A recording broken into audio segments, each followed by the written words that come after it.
Okay, I'm at the Warren County, Kentucky Tech Center here with Daniel Decker. You saw him from the Corvette Museum in our last segment. And we have, I'm going to let him introduce everybody because I'm terrible with names. But we have an awesome project here that the kids are doing for the Holley LS Fest, right? Yes, Is that right? Correct. Okay.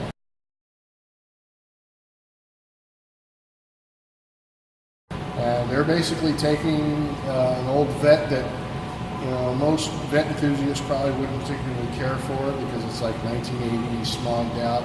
And from what I can see, these guys really Chuck Norris this thing to like the 117th degree.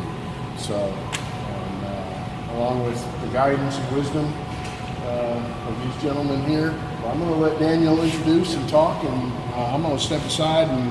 This is Rex Cundiff, which is the welding teacher, and Mike Emberton. And we can let Mike and Rex kind of tell you what this program is and what they've done to the car for their life. Well, this is a program that got started a couple of years ago called the On Track program.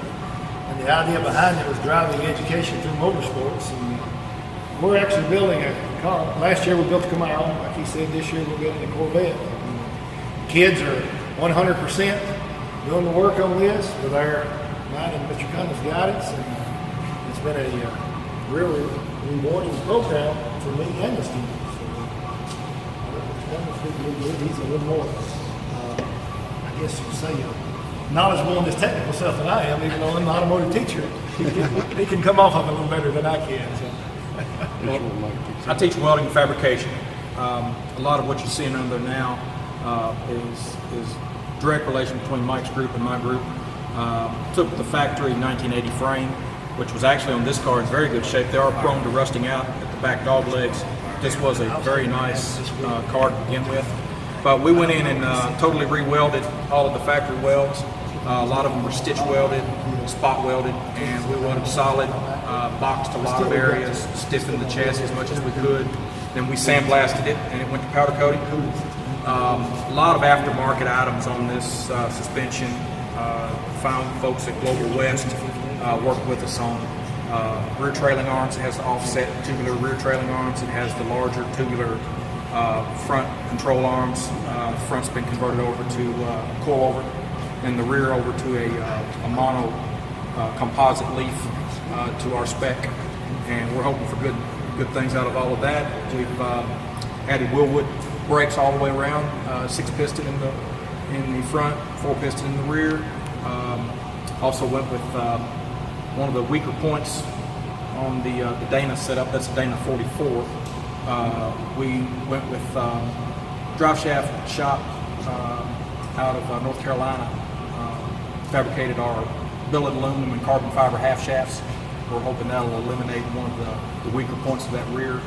And also we switched over to the solid U-joints in hopes that will help out. This car will be competing in autocross and the 3S Challenge, and it will make some quarter-mile passes, and will be on the chassis dyno. The actual name of the competition at LS Fest is the Grand Champion competition. Has to go through, it's kind of a gauntlet, goes through all of those, and also has to be in the show and shine and be judged on its fit and finish and safety and everything. The car's yet to be to go to paint, but The fab work that one student did for the headlights, that's incredible. That'll earn him some points there on that. yeah, converting the old vacuum operated hideaway lights over to a fixed HID setup, yes, with Lexan covers. It's got kind of a throwback road racing look. Yes, 40 series with the clear. And as we spoke earlier, you won't have to have at nighttime the one light up, one light down. Popeye. Yeah, winking at everybody when they drive by. But running a 06 model all aluminum 6.0 Corvette LS2. That's running a Paxton supercharger from folks at East Coast Supercharging up in New Jersey. Running a fast brand intake with 88-pound injectors. That setup requires a lot of fuel. Not going to be the most economical thing on the road, but Like you had 410 gears in it. yeah, running 410s. Got to pull out of the hole pretty good. Sure. We're well. Chris at East Coast Supercharging, that's a combination he's used many times. He said he routinely gets anywhere from 650 to 675 out of that setup, which will be Well, it'd be a plenty. good balance for the Plenty. car. You don't want too much because then all you're doing is spinning the tires. That's exactly right. But we'll see what it does. Now One of the setup- only times you'll hear us say there's too much power. Yeah, they're definitely, and we are a little concerned about that for autocross, but hoping our tuner from over at Holley is going to help us out on the tune. He's got many proven tunes that he's worked with. He's a member of R&D over at Holley, and that's what they do. But hoping for good things. Yep. Well, that's awesome. I'll let my son, he's running the camera. Let's do a walk around on the car. And you said what kind of headers did you have on this thing? Those are Hooker Blackheart stainless for G-body. They don't make anything for the Corvette right now for LS. Yeah, you're up close, aren't you? Yeah, I mean, we had to wrap them because we're right on the floor, and then everything from there out. Actually, they are a short stub header, and everything from there out we fabbed over in welding. Nice. With the side exhaust. And the Corvettes and Cobras, it's just something about side exhaust. It just Gotta have be it. on their older Corvettes, and Oh yeah. when I say Cobras, I don't mean Ford. I'm Mustang Cobras. I mean Cobra Cobras. Cobra, as in 427. Yeah. If it's not burning your thigh when you get out, there's something wrong. Something wrong. Yeah. Good God Almighty. Yeah, they did some really clean work here on this. That's amazing. And one of the other things that they did too, the guy did some really pretty work here. This is normally open under here, so it's kind of like a C shaped, and they boxed in these mounts for a little extra strength. Probably not necessary, but it looks BA, so we're good there. And then they did a coilover conversion on that, which fully adjustable, I would imagine. Yeah, tubular A arms, or control arms, A arms. I always know them as A arms, but then there's your intercooler right here. That's a clever way of mounting it. And we will most likely have You'll have some air have a management. little spoiler under and Cheap kicking it spoiler. straight up. Yes. It's a Mishimoto unit, isn't it? Yes, it is. Yeah. I purchased that actually off of eBay. It had some damaging in shipping, but I was just looking for the core. We cut up and fabbed the tanks ourselves because it was going the wrong direction. But little damaged goods, and a lot of times we build things out of leftovers. You gotta go low budget. Yeah. This is not a Hollywood school. This is So you guys teach TIG here also? Yes. We don't, the budget is where that comes in. that's on the budget. Yeah, that's what I mean. This is not no that's right. high cotton Hollywood school or something. Well, you know the old saying rubber that on this. anybody can write a check. Well, you can't write it if there's no money in the bank. That's for sure. we don't have any money, so. That's it. Yeah, but the just get it done. fact that you guys exactly with that get it done mentality, and with the relationships you have with the vendors, it's incredible. And, Yeah, it's been after 19 years of teaching and 20 years of teaching for Mike. It's given us a shot in the arm. It's something different.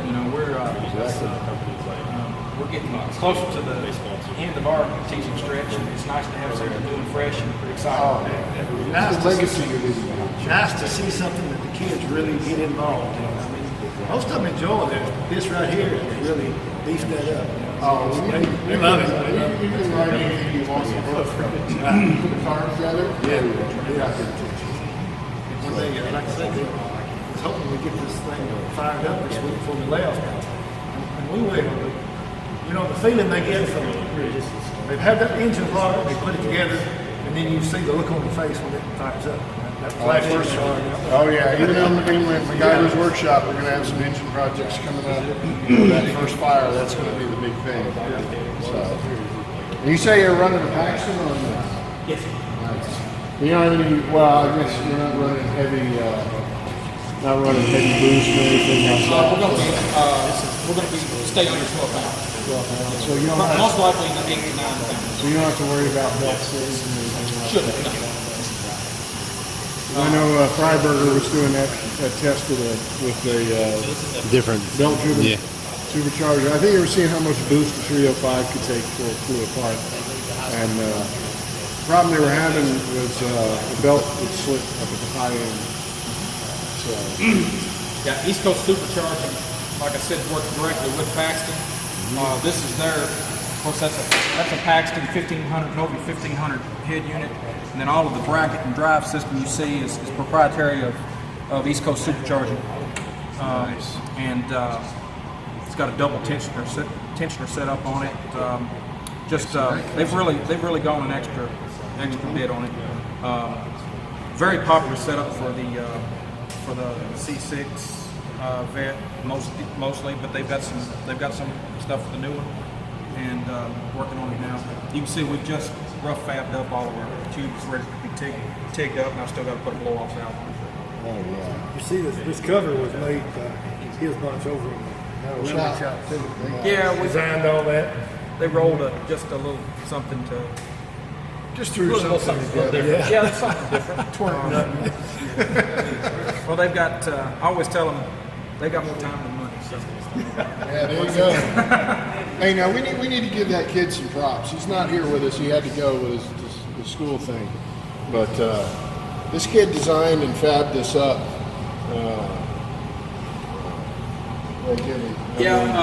One of my students has been with me for 2 years, Dalton Garner. He goes over to Greenwood High. He did all of the fabbing on that. And when it's finished out is when it's really going to look nice. But the part I really like about that, actually, he made that to fit existing bolt holes. The threaded bosses on the back side are the bosses that the original flip-ups used. And not that that's a huge thing on this car because we cut it up so badly. But Yeah, but if still, you wanted to put that on your pride and joy and didn't want to have to repaint, then it would go right in. If the kid's a business major, right? So he'll make that in the kit form and sell it. That's exactly right. So yeah, he had to take it Chuck Norris one more step. Yeah, there you go. Use the factory bolt holes. Well, anyway, I think that's it for the moment. It's just really amazing when you can see what these kids can do. MacGyver's. This is MacGyver in its essence. I mean, low budget. They gotta, scrounge and do what they gotta do to get things done, and it's just, it's absolutely amazing. And these kids really deserve a big hand for doing this. And we have to wish them luck in the challenge. Sure. I'd love to have you guys in September back out. We'll be over at the Motorsports track. For the full day. Yeah, you might have to go out and do some industry business. That's what we do. But come out and watch it. Hopefully, watch it go, if not blow. That's it. That's it. Hey, but that block's pretty rock solid. You ought to, and with the low boost you're running on it, I mean, that's going to be a torque monster. That's what we're hoping for. All right, so stay tuned.